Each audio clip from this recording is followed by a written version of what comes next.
Kalau engkau merasa ada salah, bergegas, jangan tunda-tunda. Ya ingat malam ini, jangan tunda besok. Gimana kalau kemudian tengah malam meninggal? Ya segera istighfari. Nah orang yang menyegerakan istighfar saat ingat kesalahan, apa yang didapatkan? Wa jannatin arduhas samawati wal ardu uiddat lil muttaqin. Maka orang ini akan diberi harapan oleh Allah, ya diperkenankan untuk memohon, bahkan ketika pulang disiapkan surga untuknya seluas langit dan bumi. Dan itu bagian dari sifat takwa. Jadi takwa itu bukan sekedar amar ma'ruf. Saat Anda ingat sholat, Anda ingat puasa, ingat baca Quran. Tapi takwa juga ada bagiannya nahi mungkar. Saat Anda ingat salah, lalu Anda taubat. Ya, saat Anda ingat salah, Anda pengen jadi soleh. Saat Anda ingat maksiat, Anda ingin taubat. Itu bagian dari takwa. Nah, bagaimana kemudian cara mengimplementasikan itu semua? Nah, ini poinnya. Ya, walladzina idza fa'alu fahishatan aw zalamu anfusahum dzakarullaha fastaghfaru lidzunubihim.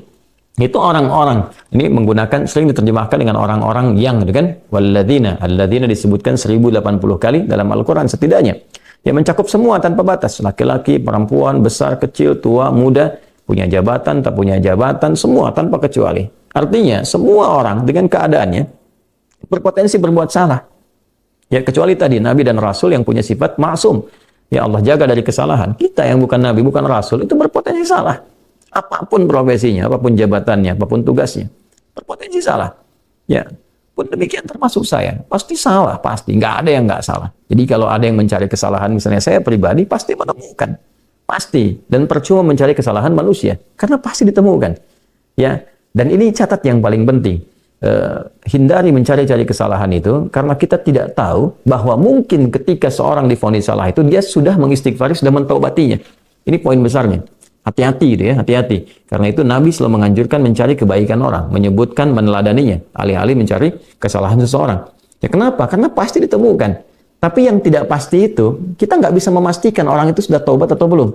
Yang paling bahaya adalah mencela orang, mencari kesalahan orang, mencaci orang yang sudah dia taubat dan taubatnya diterima orang, diterima Allah Subhanahu wa taala. Hati-hati ya, mencari kesalahan orang, mencela orang, ya kan? Yang dia sudah mentaubati kesalahannya dan taubatnya diterima oleh Allah Subhanahu wa taala. Allahu akbar. Itu azim, itu hati-hati ya. Ya, sesuatu yang besar sekali dosanya di sisi Allah Subhanahu wa taala. Nah, ini kembali ke sini, ketika seseorang dia sadar berbuat salah, dia salah. Alladzina, semua orang potensi salah. Ya, idza fa'alu fahisyah, ketika dia berbuat fahisyah. Ya, fahisyah itu pernah saya sampaikan ya, turunannya nanti fahsya namanya.